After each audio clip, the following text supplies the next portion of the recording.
Hello, I'm Ian Campbell from Palliative Care Australia. Welcome to Thursdays at 3, conversations with people living and working at the end of life. Today, we launch a new online training module that aims to highlight the power of spirituality in the delivery of health and palliative care and support the health professionals and the spiritual care practitioners who do this great work in our healthcare system. The first module is called The Essence of Spiritual Care. This free course is a great collaboration between the Spiritual Health Association and Palliative Care Australia. And it's available right now via the SHA and PCA websites. And I'll make sure there's a big fat link in the show notes to make it easy for you to access this free training as well. To tell us more, we're joined by Sarah Fleming from South Australia. Sarah is a nurse practitioner who comes to this conversation with 23 years of experience in paediatric palliative care. Thanks for your time this afternoon, Sarah. You're welcome. And also Luke Bowen, who's the chair of the Spiritual Health Association.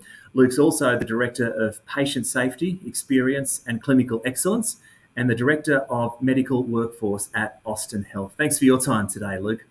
Glad to be here. Terrific to be able to share your work and wisdom with our Thursdays at 3 audience. Let's start with the basics. Spiritual care. What is it? What are we talking about? Luke, do you want to start? Sure, Ian. Look, it's a really big question, and I suppose also a simple question as well, isn't it? Around, we could say, meaning, purpose, connection of all people, and for some people that'll connect to some of their, I suppose, maybe religious or some of their beliefs in their background.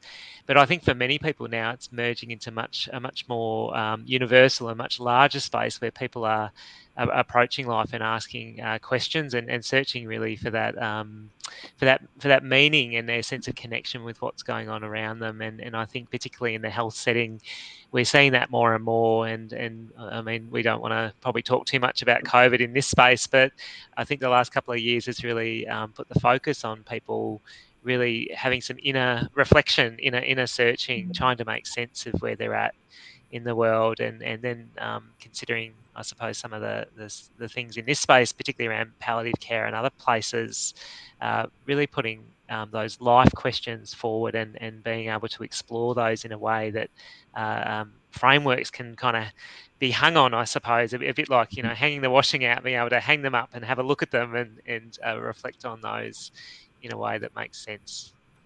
It certainly has been one of the positives out of the last 3 years, us all realising what is important in life and trying to prioritise that. Sarah, how do you answer that question? What is spiritual care? How would you answer that? I think spiritual care is that dimension, that acknowledges spirituality as sort of, that such an essential part of who someone is as a person and how they experience life. And ultimately, death gives that a good old kick, and the search for meaning, and often in our clients, that sense of meaning and purpose and connection and hope really cops a whack, and so it becomes sort of an unspoken but predominant suffering, really, or experience, or developing of wisdom. And so to me, spiritual care is kind of moving into seeing and being with people in that, and it's not solving, it's not fixing. It's a hard thing for a clinician. I know as a nurse, for me, a lot of it, I'm used to finding what's going on and fixing, and it's not about fixing necessarily at all. A lot of those things you can't, but helping with the power of effective presence and to be alongside people and to help them to grow within that, so that there's a new sense of connection and hope and redevelopment. So spiritual care, I think, is about acknowledging that and hopping in there with them. Luke, as I mentioned, this new training that we're launching today is a great collaboration between Palliative Care Australia and the Spiritual Health Association. What prompted the need for this online training? Where did the need come from? Look, that's a great question as well. And I think from Spiritual Health Association's perspective, we've been on the journey towards, I suppose, how do we educate our workforce, our clinicians out there? And whilst our spiritual care practitioners on the ground have a level of qualification and understanding, our workforce really is much larger than that. And I like Sarah's comment around that presence, because I remember working as a practitioner myself in palliative care for many years, and I was funded for 16 hours a week, and the ward ran 24/7. So how do we effectively provide that? And I suppose connecting that into this education has been a real desire for Spiritual Health Association, and really it kicked off with working with our Chief Executive Officer, Miss Cheryl Holmes, who was asked to just review some of the content of the modules. And Cheryl's a very innovative woman who said, well, hang on, this is great. How do we expand the scope of this content? And because the principles apply across the sector, they're not just for one group. Just the conversation was had about what is spiritual care. You can see within this module that it's certainly something broader, that's not just belonging to one part of the sector as well. And I suppose Spiritual Health Association being that peak body here in Victoria and providing that guidance is how we've provided some, I hope, really helpful feedback and guidance on the development of it. Who should be doing this training, Luke? Who do you think might be interested in doing this? Look, I would say all clinical staff, to be honest with you. I think this is a dimension that we often overlook. We do rely on in some health services on a discrete few people to provide spiritual care, but really it's everybody's business. We treat the whole person, and I know here at Austin that we don't look at people with just livers or hips or arms or eyes. We look at the whole person, and I think that's the key message in this training. The person before us is who we should see, seeing the whole person. So certainly that's an element of the education. Let's hear about the experiences that both of you have had in sort of using, I guess, a spiritual care practice in your broader health career. And let's hear about some of the experiences that you guys have had. Sarah, starting with you, tell us of the power of spiritual care, the power that you've seen spiritual care have for the people, the families who've been in your care. I think it's about that everyone comes as a whole, and your ability to tolerate discomfort of any kind is connected to all the different experiences that feed into that discomfort. So, there might be obviously a physical aspect to discomfort, but also, and a thinking around that.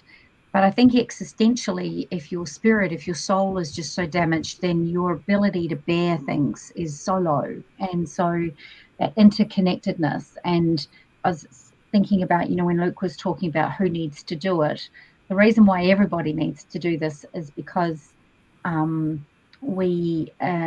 that moment to talk with a family might not be one that's designated by a particular kind of spiritual care provider. It may be one expression of pain that comes up in the middle of a discussion about something very different that needs to not be scooted over, that needs to be stopped and gone, hang on a minute, did I just hear you say, or, tell me a bit more about why. Or I was thinking this morning in preparation for this talk about, the very real context of in my experience, of a parent saying they're not sleeping. And, Nurse Sarah is thinking, oh, well, I need to get some sleep hygiene going for them and get them going for walks and getting them, having a warm drink. But in actual fact, many of the time I would do more good in stopping and saying, do you want to talk to me? Tell me about what are you thinking and feeling at 2:00 when you're not sleeping? Because in the end, it's probably very much a spiritual dimension, an existential thinking and feeling dimension, which is why they're not sleeping. And,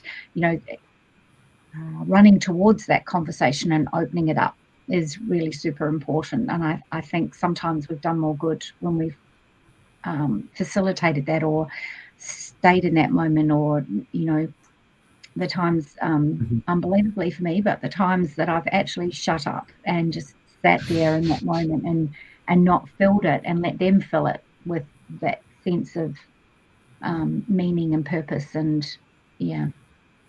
Sarah, is it the art of a conversation, or are there practical things that you've been able to do to support someone's spirituality?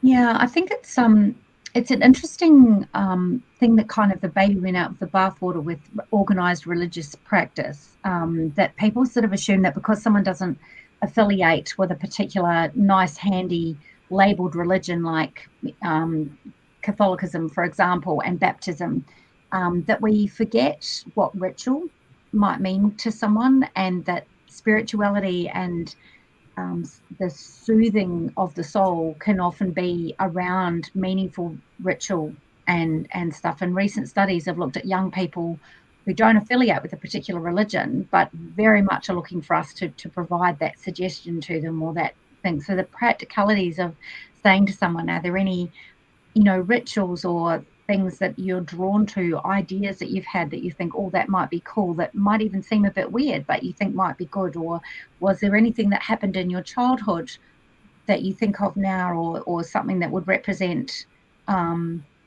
reassurance or ritual or whatever? So I think there are definitely practicalities to that. And many as the chaplain or, spiritual care support person that I've spoken to who've said that, most families are very comfortable with the concept of some sort of prayerful time of thinking and being, regardless of what their belief systems are.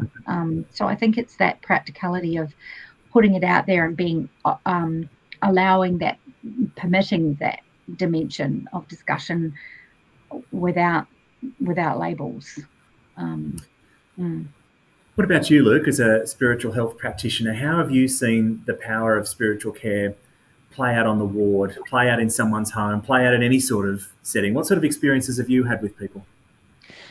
Yeah, look, there's a couple that come to mind, and I think about an individual that I worked with many years ago, and my memory's a little bit scratchy, but we that multidisciplinary approach, I think, is one of the vital elements around seeing the spiritual care practitioner as a member of the team.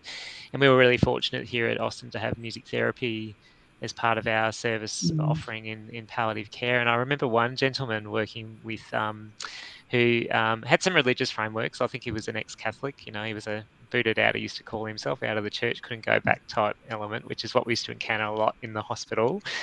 But had a really difficult story, and it's interesting Sarah mentions that those uncomfortable places, because a lot of the stories are very uncomfortable, and I think it comes with time and experience and age that those stories are never uncomfortable, but you're able to sit with them more easily, I think, over time. And this particular man had some challenging things that he'd been involved in, and not done himself, but had been involved in, and through the music therapist, got interest back in music. And one of the part of the music, you loved musical theatre. And I remember having a conversation one day and saying, "So what's your favourite musical theatre, etc., etc." And of course, it was Les Mis. And what a story of tragedy, if you'd ever heard it. And I remember this gentleman, exploring his story using some of the songs from Les Mis, and it was an element where he was able to find some connection through something that was meaningful for him, but also a place to kind of hang some of the elements of his story, because often when spiritual care practitioners are trained around that reflective practice, it's about trying to find a connection into your tradition or into your sense of connection into a belief framework, and you could see that happening with the man, that I think was able to find some place for some of the difficult elements of his story. I don't think he would ever be healed from that story, but being able to find some space amongst kind of that calamity. And that was one of the words that was consistently used around the calamity of his life. And it's an interesting word to think about in the space of spiritual care, because it's trying to order often the calamity that sits around people and that transformative space. But I think strongly connected with that was around working with staff, and one of the things that we used to run debriefing with staff once a week, which was a really informal come in, and food in a clinical environment never lasts very long on a plate in a nurse's station, and being able to get in a room and talk things through. But we first started some of that work, the spiritual care practitioner sitting there trying to run these sessions, and people wouldn't talk, and it often took that nurse of 20 years to sit down and make the first comment, to give permission to the room to speak. But that collaboration between the spiritual carer and the nurses to have a space where those to say that was really difficult. That bloke's story was really hard for me to sit with. And we're talking about graduate nurses, people first year out and they're doing the rotations through palliative care, and all of a sudden, they're having to wrap and pack bodies at the end of the day, and like some really confronting things to sit with. And I think that's where spiritual care is able to kind of come alongside, as you say, or say you don't have to have any answers, or yeah, it's tough, far out.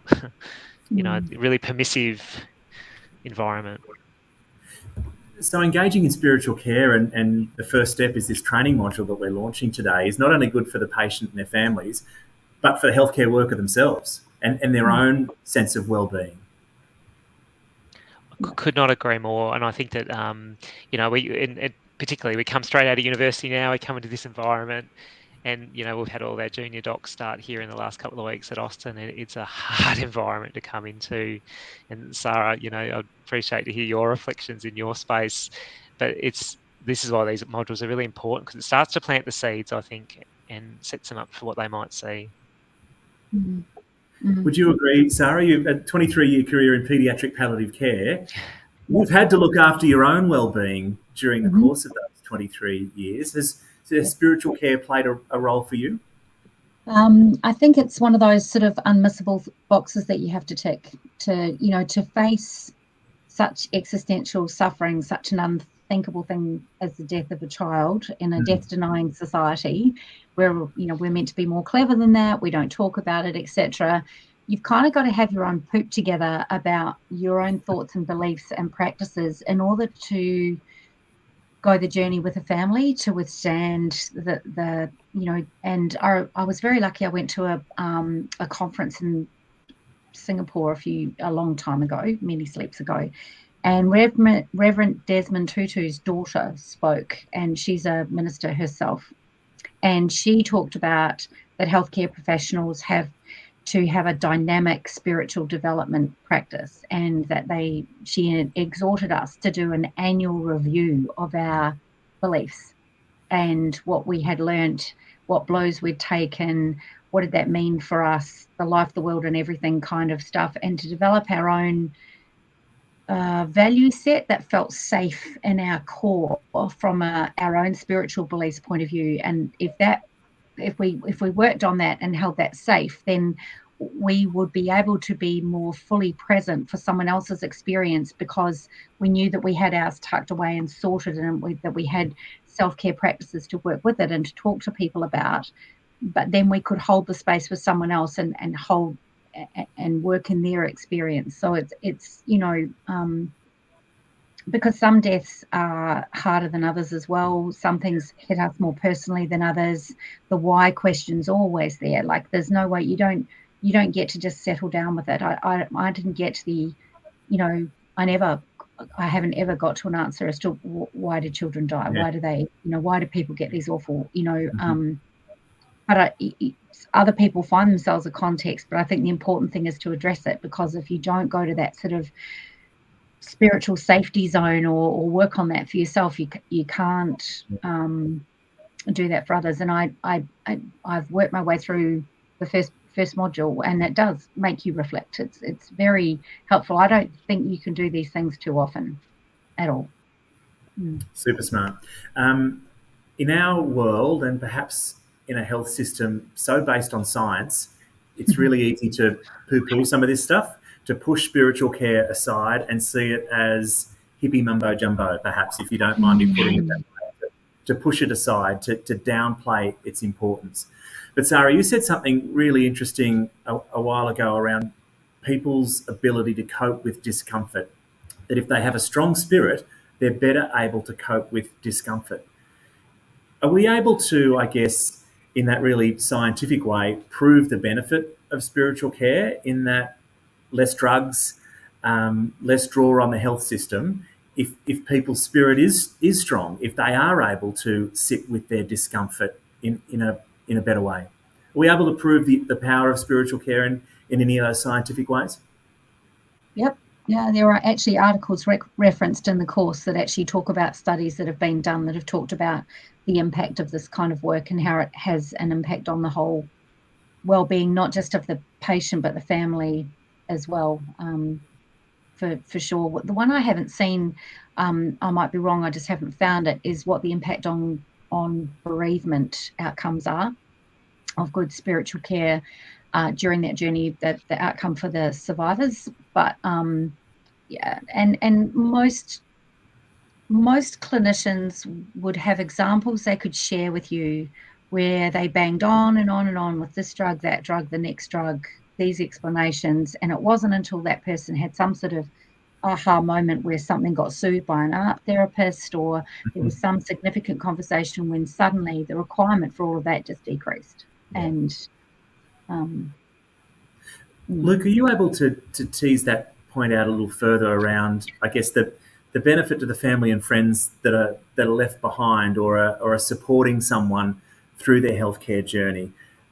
Does spiritual care help the grief and bereavement process and help family and friends and carers cope with the situation better? Look, I'd say yes, where it's offered well, and I think that's one of the things. And I know it's really difficult in public health, where unfortunately we're not often funded for a lot of post-care support, particularly in a major tertiary like we are here. But absolutely, we did some work here around some bereavement follow-up of our families in our palliative care unit. Just as an example of reaching out between 5 and 10 days after death, which is a bit unusual. The literature will tell you to wait 6 weeks or a bit longer, but our nurses felt such a strong connection with the family and the spiritual care worker as well, to reach out and say, hey, just checking in, you've spent some time with us, we just want to make sure you're okay, or is there anything we can do for you? And that idea of people begin to identify with either their health service or their treating team, their doctor. Like, you come to know people very well, and the narrative, coming back to that idea of story and perhaps some of that mumbo jumbo, we do tend to play down the story of a person a bit in that understanding. And what we used to find with our patients in the families, they got sick of telling their story. And it's different when they lock eyes with the particularly the spiritual care practitioners who's heard all the ups and downs, and there's a saying out there of being able to see the other, and you can see the families that they'll pick out that person. We've got a gentleman here, Dennis, who works in our palliative care unit, and Dennis, like, they draw a connection that lives on post death. And I suppose the other element is you think about, it's not just palliative care units. I think about our intensive care units here, and done many supported long deaths of people in ICU, which can be really drawn out, difficult moments for families. But being able to stand beside the family and provide that forum to say, are there elements that we want to share? Are there things we want to say? Are there things that we want to do? How do we want to express our grief and explore that? I think many families would agree that sometimes they need help from people to help nudge them into that space, to help them start to try and make sense, or offer suggestions on how to make sense. And that's not for everyone, mind you, but I'd say predominantly people would respond, positively to that and welcome that connection, because they do look, to the chaplain or to the pastoral care practitioner as an element of expectation. You've done this before. Tell me how to do it. This module is a great intro to that very question, isn't it? Yeah. To going down that path and being able to provide that spiritual care. We just touched on, I guess, one of the challenges or one of the barriers to spiritual care and engaging in spiritual care. What would your advice be to health professionals who want to bring this to their workplace? It's perhaps not there at the moment, but they want to raise the profile of spiritual care and sell it to their team in a way. What advice would you have for healthcare professionals who want spiritual care to play a greater role in their workplace? Look, from my perspective, I think, I hold a role here at Austin in clinical governance, and we work with our national standards program, etc. And it's very clear in our standards that are the framework for how we deliver care here in this country, that when it comes to people future care planning, that those years of their life, that we should have these discussions with people. And my advice to clinicians is we should be seeking out through our clinical governance networks, through our spiritual care services if we have them, or through those designated roles, that we are having the intent to educate our workforce about this. And I think that how can we really plan care for patients in a way that's meaningful if we're not having that discussion? And I think it's kind of an introspective question of when we're sitting there writing the plan of care and we're having the interdisciplinary or multidisciplinary discussion around the next steps for the patient. Are we truly the psychosocial box, which is often just a tick box on a form, are we confident when we tick that we really understand what that means? And that's, that's kind of a challenge you want to put out there to say, just stop for a second and think about that. And those services that do have a pastoral care or a spiritual care service, get to know them, have a conversation with them. Do you know the person in your team that provides that expert service? And I think about, we should see those people as the expert, but the reality, we've all got a role to play, in that. And that's what this education does. It provides everybody with that kind of entry level and also some good skills to start the journey in the conversations, and to when to refer to the experts as well, or when to get some advice from the experts to help in that, in caring for that person while they're with us in that space. Sarah, any closing thoughts or wisdom from you? I think in that area, there's always two selling points. And the first one is to do the right thing by the family and the patient. And, certainly in Module 1, it deals with a family with regrets that things weren't understood or shared with them. And, that sense of, oh my goodness, that would have been such a simple thing. And, to have let a family down really, and for that to be such a pivot point of their suffering later is rough. And so just that encouragement to say, we need to go there. And I think our population is increasingly demanding that. Our very diverse population is a great unknown for us, and that's okay. Let it be unknown. Just learn the techniques on how to go in as dumb bunny and get there with it, and that's perfectly okay. But the other dimension, the other cell for why people would want to do this is, don't you want to feel more comfortable with this? Here's some stuff that would actually help you to do some reflection and to perhaps develop some comfort points about how you might handle that better when it comes up in front of you. So, that sort of double thing of do better by our patients, but also feel better within ourselves. Nicely said. The free online training that we've been talking about today, that we're launching today, is called The Essence of Spiritual Care, a great collaboration between the Spiritual Health Association and Palliative Care Australia. The free training is available right now through the SHA and PCA websites, and there's a big fat link in the show notes as well. Thank you, Sarah. Thank you, Luke, for your time today, but also for the care and support you deliver to our community. Thanks for sharing your time with us today. Thank you. And whether you're listening or watching, thanks for tuning into Thursdays at 3. We'll see you again next week.